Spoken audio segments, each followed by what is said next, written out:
ರಾಜ್ಯದ ಮುಖ್ಯಮಂತ್ರಿ, ರಾಜ್ಯಪಾಲರು ಸೇರಿದಂತೆ ಗಣ್ಯಾತಿಗಣ್ಯರ ಪ್ರವಾಸಕ್ಕಾಗಿ ಖಾಸಗಿ ಏಜೆನ್ಸಿಗಳು ಒದಗಿಸ್ತಾ ಇರುವ ಹೆಲಿಕಾಪ್ಟರ್ಗಳು ಸುರಕ್ಷಿತವಲ್ಲ ಅನ್ನುವ ಆತಂಕಕಾರಿ ಮಾಹಿತಿ ಇದೇ ಮೊದಲ ಬಾರಿಗೆ ಹೊರಬಿದ್ದಿದೆ. ಅನುಭವ ಇಲ್ಲದ ಪೈಲಟ್ಗಳು ಚಲಾಯಿಸ್ತಾ ಇರುವ ಹೆಲಿಕಾಪ್ಟರ್ ಅಲ್ಲೇ ಮುಖ್ಯಮಂತ್ರಿ, ರಾಜ್ಯಪಾಲರು ಸೇರಿದಂತೆ ಇನ್ನಿತರೆ ಗಣ್ಯಾತಿಗಣ್ಯರು ರಾಜ್ಯದ ವಿವಿಧೆಡೆ ಪ್ರವಾಸ ಕೈಗೊಳ್ತಾ ಇರೋದು ಅವರ ಸುರಕ್ಷತೆ ಬಗೆಗೆ ಹಲವು ಅನುಮಾನಗಳನ್ನ ಹುಟ್ಟುಹಾಕಿದೆ. ಸಿಎಂ, ಗವರ್ನರ್ ಸೇರಿ ಗಣ್ಯರ ಪ್ರಾಣಕ್ಕಿಲ್ಲ ಖಾತರಿ. ಅನರ್ಹ ಪೈಲಟ್ಗಳಿಂದ ಹೆಲಿಕಾಪ್ಟರ್ ಹಾರಾಟ. ವಿಮಾನಯಾನ ಮಾರ್ಗಸೂಚಿಗೆ ತಿಲಾಂಜಲಿ. ಎಸ್, ಇದು ಸಿಎಂ, ಗವರ್ನರ್ ಸೇರಿ ಗಣ್ಯರು ಪ್ರಯಾಣಿಸುತ್ತಿರುವ ಹೆಲಿಕಾಪ್ಟರ್ ಪ್ರಯಾಣಕ್ಕೆ ಸರ್ಕಾರವೇ ತೋರಿಸ್ತಾ ಇರುವ ನಿರ್ಲಕ್ಷ್ಯ. ಚಿತ್ರದುರ್ಗ ಮತ್ತು ಮೈಸೂರಿನಲ್ಲಿ ಸಿಎಂ ಪ್ರವಾಸದಲ್ಲಿ ಹೆಲಿಕಾಪ್ಟರ್ ಪ್ರಯಾಣದ ವೇಳೆ ಇದು ಬಹಿರಂಗವಾಗಿದೆ. ಮೇ 6, ಜೂನ್ 27ರಂದು ಪ್ರವಾಸ ಕೈಗೊಂಡಿದ್ದ ಸಿದ್ದರಾಮಯ್ಯನವರ ಪ್ರಾಣಕ್ಕೆ ಆಗ ಕುತ್ತು ಬಂದಿತ್ತು. ಈ ಘಟನೆ ನಂತರ ಅನನುಭವಿ ಪೈಲಟ್ಗಳು ಹೆಲಿಕಾಪ್ಟರ್ ಅನ್ನ ಚಲಾಯಿಸಿರುವ ಬಗ್ಗೆ ರಾಜ್ಯ ಗುಪ್ತಚರ ದಳದ ಹೆಚ್ಚುವರಿ ನಿರ್ದೇಶಕರಾಗಿದ್ದ ಎಎಂ ಪ್ರಸಾದ್ ಅವರು ಲೋಕೋಪಯೋಗಿ ಇಲಾಖೆಯ ಸರ್ಕಾರದ ಪ್ರಧಾನ ಕಾರ್ಯದರ್ಶಿಗೆ 2016ರ ಜುಲೈ 20ರಂದು ಬರೆದಿರುವ ಗೌಪ್ಯ ಪತ್ರದಲ್ಲಿ ಎಚ್ಚರಿಸಿದ್ದಾರೆ.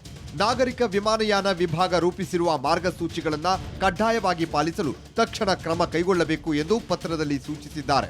ಈ ಪತ್ರದ ಪ್ರತಿ ಕನ್ನಡಪ್ರಭಕ್ಕೆ ಲಭ್ಯವಾಗಿದೆ. ಮುಖ್ಯಮಂತ್ರಿಗಳ ಸಚಿವಾಲಯದ ಕೋರಿಕೆ ಮೇರೆಗೆ ಖಾಸಗಿ ಏಜೆನ್ಸಿ ತನ್ನ ಬಳಿ ತಕ್ಷಣಕ್ಕೆ ಲಭ್ಯ ಇರುವ ಹೆಲಿಕಾಪ್ಟರ್ ಅನ್ನ ಕಳುಹಿಸುತ್ತದೆ. ಆದರೆ ಹೆಲಿಕಾಪ್ಟರ್ ಒಂದೇ ಕಂಪನಿಯದ್ದಾಗಿರುವುದಿಲ್ಲ. ಪ್ರತಿ ಬಾರಿಯೂ ಬೇರೆ ಬೇರೆ ಕಂಪನಿಗಳ ಪೈಲಟ್ಗಳು ಬರುವ ಕಾರಣ ಅವರ ಹಿನ್ನೆಲೆಯೂ ಗೊತ್ತಿರುವುದಿಲ್ಲ. ಹಾಗೆಯೇ ಹೆಲಿಕಾಪ್ಟರ್ನ ತಾಂತ್ರಿಕ ಗುಣಮಟ್ಟ, ಸುರಕ್ಷತೆ ಮತ್ತು ಭದ್ರತೆ ಬಗ್ಗೆ ಯಾವುದೇ ಖಾತ್ರಿಯೂ ಇಲ್ಲವಾಗಿದೆ. ಒಂದು ವೇಳೆ ದುರಂತ ಸಂಭವಿಸಿದಲ್ಲಿ ಯಾರು ಹೊಣೆ ಹೊತ್ತುಕೊಳ್ಳುತ್ತಾರೆ ಎಂಬ ಪ್ರಶ್ನೆಯೂ ಈಗ ಎದುರಾಗಿದೆ. ವಿಮಾನಯಾನ ಮಾರ್ಗಸೂಚಿ ಏನು ಹೇಳುತ್ತೆ ಅಂದ್ರೆ, ವಿಐಪಿಗಳ ಹೆಲಿಕಾಪ್ಟರ್ ಅನ್ನ ಚಲಾಯಿಸುವ ಪೈಲಟ್ ಕನಿಷ್ಠ 500 ಗಂಟೆಗಳ ಹಾರಾಟ ನಡೆಸಿರಬೇಕು. ಅಲ್ಲದೆ ಏರ್ಕ್ರಾಫ್ಟ್ ಮಾದರಿಯಲ್ಲಿ 75 ಗಂಟೆಗಳ ಹಾರಾಟ ನಡೆಸಿರಬೇಕು. ಹಾಗೆಯೇ ರಾತ್ರಿ ಹೊತ್ತು ಕನಿಷ್ಠ 10 ಗಂಟೆಗಳ ಹಾರಾಟ ನಡೆಸಿರುವ ಅನುಭವ ಇರಬೇಕು. ಇನ್ನು 30 ಗಂಟೆಗಳವರೆಗೆ ಹಾರಾಟ ನಡೆಸಿರುವ 6 ತಿಂಗಳ ಅನುಭವ ಇರಬೇಕು. ಆದರೆ ಸಿಎಂ ಹೆಲಿಕಾಪ್ಟರ್ ವಿಷಯವನ್ನ ನೋಡಿದ್ರೆ ಡಿಜಿಸಿಎ ಮಾರ್ಗಸೂಚಿಗಳನ್ನ ಮುಖ್ಯಮಂತ್ರಿ ಸಚಿವಾಲಯ ನಿರ್ಲಕ್ಷಿಸಿತ್ತು ಅನ್ನಿಸದೇ ಇರಲ್ಲ. ಮುಖ್ಯಮಂತ್ರಿ ಸಿದ್ದರಾಮಯ್ಯರಿದ್ದ ಹೆಲಿಕಾಪ್ಟರ್ನ ಪೈಲಟ್ಗಳ ಪೈಕಿ ಶಿಲ್ಪಿ ಬಿಸ್ನಾಯ್ ಅವರು ಮಾರ್ಗಸೂಚಿಗಳ ಪ್ರಕಾರ ಅನುಭವ ಹೊಂದಿರಲಿಲ್ಲ. 467.02 ಗಂಟೆಗಳಷ್ಟೇ ಹಾರಾಟ ನಡೆಸಿದ ಅನುಭವ ಹೊಂದಿದ್ದರು. ಇನ್ನು ಸಂಜಯ್ ಕುಮಾರ್ ಕೇವಲ 15 ಗಂಟೆಗಳ ಹಾರಾಟ ಅನುಭವ ಹೊಂದಿದ್ರು. ವಿಮಾನಯಾನ ಇಲಾಖೆ ಹೇಳಿರುವ ಪ್ರಕಾರ ವೈಮಾನಿಕ ಪರಿಣಿತರನ್ನ ಒಳಗೊಂಡ ಪ್ರತ್ಯೇಕ ವಿಭಾಗ ತೆರೆಯಬೇಕು. ಮುಖ್ಯಮಂತ್ರಿ, ರಾಜ್ಯಪಾಲರ ಹೆಲಿಕಾಪ್ಟರ್ ಪ್ರಯಾಣ ಕುರಿತು ನಿರ್ವಹಣೆ ಮಾಡುವುದು ಅತ್ಯಗತ್ಯವಾಗಿದೆ. ವಿವಿಐಪಿಗಳ ಭದ್ರತೆ ದೃಷ್ಟಿಯಿಂದ ತಕ್ಷಣವೇ ಪ್ರತ್ಯೇಕ ವಿಭಾಗ ತೆರೆಯಬೇಕು ಅಂತ ಹೇಳಿತ್ತು.